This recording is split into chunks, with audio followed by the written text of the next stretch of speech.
Hi viewers, welcome to Filmibeat. నేను మీ Anusha. Tollywood singer Mangli birthday party వివాదం గత 2 రోజులుగా ఫిలిం సర్కిల్స్లో హాట్ టాపిక్గా నడుస్తోంది. ఇటీవల హైదరాబాద్ శివార్లలోని ఓ రిసార్ట్లో ఆమె తన పుట్టినరోజు వేడుకలను నిర్వహించగా ఎక్సైజ్ పోలీసులు దాడులు నిర్వహించారు. అనుమతి లేకుండా విదేశీ మద్యం వాడకంతో పాటు గంజాయి వినియోగించారని పోలీసులు ఆరోపించారు. ఈ సందర్భంగా టెస్టులు చేయగా కొందరికి గంజాయి పాజిటివ్ అని తేలినట్లుగా కూడా వార్తలొచ్చాయి. అయితే తాజాగా ఆమె బర్త్డే పార్టీకి సంబంధించిన ఓ వీడియో బయటకొచ్చింది. బర్త్డే పార్టీ వివాదంపై మంగ్లీ ఇదివరకే స్పందించారు. తల్లిదండ్రుల కోరిక మేరకు కుటుంబ సభ్యులతో కలిసి పార్టీ చేసుకున్నానని, తప్పుడు ఆరోపణలు చేసి నిందలు వేస్తున్నారని, అక్కడ ఎలాంటి అసాంఘిక కార్యకలాపాలు జరగలేదని ఒక వీడియో ద్వారా వివరించారు. ఇంట్లో పార్టీలాగే ఒక ఫ్యామిలీ ఫంక్షన్లా జరుపుకోవాలన్న ఉద్దేశ్యంతో రిసార్ట్కి వెళ్ళాం. అక్కడ మా అమ్మా నాన్న, మా బంధువులు, మా ఫ్యామిలీ ఫ్రెండ్స్, మా టీం మెంబర్స్ మాత్రమే ఉన్నారని చెప్పుకొచ్చారు. ఇక ఒక రోల్ మోడల్గా, ఇన్స్పిరేషన్గా ఉండాలనుకునే తాను తల్లిదండ్రుల సమక్షంలో మత్తు పదార్థాలను ఎలా ఎంకరేజ్ చేస్తానని మంగ్లీ ఆవేదన వ్యక్తం చేశారు. దయచేసి ఆధారాలు లేని అభియోగాలు మోపొద్దని విజ్ఞప్తి కూడా చేశారు.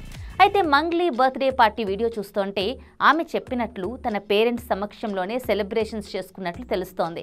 ఆమె పాడిన పాటలు స్క్రీన్ మీద ప్లే అవుతుండగా అమ్మా నాన్నలతో కలిసి కేక్ కట్ చేశారు. ఈ సందర్భంగా పంజరంలో బంధించి ఉన్న కొన్ని పక్షులను తీసుకొచ్చి మంగ్లీ తన చేతుల మీదుగా స్వేచ్ఛగా వదిలేశారు.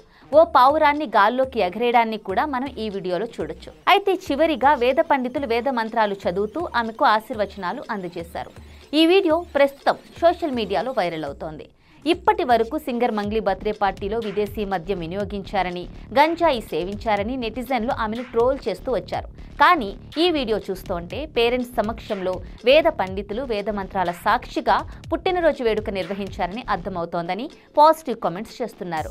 అయితే ఇక పార్టీలో లిక్కర్, సౌండ్ సిస్టమ్ ఉందని, వాటికి పోలీసులు పర్మిషన్ తీసుకోవాలని తనకు తెలియదని మంగ్లీ వివరించారు. ఆ విషయం తనకు తెలిస్తే తప్పకుండా అనుమతి తీసుకునేదాన్నని, ఎవ్వరూ గైడ్ చేయలేదని ఆమె తెలిపారు. అయితే అక్కడ లోకల్ లిక్కర్ తప్ప ఇతర మత్తు పదార్థాలేవి అక్కడ వాడలేదని, పోలీసులు సెర్చ్ చేసినా ఏమీ దొరకలేదని, ఆ పార్టీలో ఒకరికి పాజిటివ్ వచ్చింది, ఆయన ఎక్కడో బయట ఆ మత్తు పదార్థాలు తీసుకుని వచ్చాడని పోలీసులే చెప్పారని మంగ్లీ తెలిపారు. ఇక దానిపై విచారణ జరుగుతోంది. మేము పోలీసులకు పూర్తిగా సహకరిస్తామని మంగ్లీ చెప్పుకొచ్చారు. నిజంగానే లిక్కర్, డీజే కోసం అనుమతి తీసుకోవాలనే విషయం మంగ్లీకి తెలియకనే ఇలా జరిగిందని అభిమానులు కూడా కామెంట్స్ చేస్తున్నారు. ఇకపోతే మంగ్లీ బర్త్డే పార్టీలో తనిఖీలు చేశామని, అక్కడ ఇతర మత్తు పదార్థాలేవీ దొరకలేదని, కేవలం లిక్కర్ మాత్రమే ఉందని పోలీసులు కూడా క్లారిటీ ఇచ్చారు. మంగ్లీకి కూడా డ్రగ్స్ టెస్ట్ నిర్వహించామని, నెగిటివ్ అని తేలిందని చెప్పారు. ఒక్కరికి తప్ప మిగతా అందరికీ నెగిటివ్ వచ్చిందని చెప్పారు. హైదరాబాద్ పరిసర ప్రాంతాల్లో ఏమైనా పార్టీలు చేసుకోవాలంటే ఆన్లైన్లో అప్లికేషన్ పూర్తి చేసుకొని అనుమతి తీసుకోవచ్చునని తెలిపారు. అదేవిధంగా లిక్కర్ కోసం అప్లికేషన్ పెట్టుకుంటే పర్మిషన్ ఇస్తారని కూడా చెప్పుకొచ్చారు.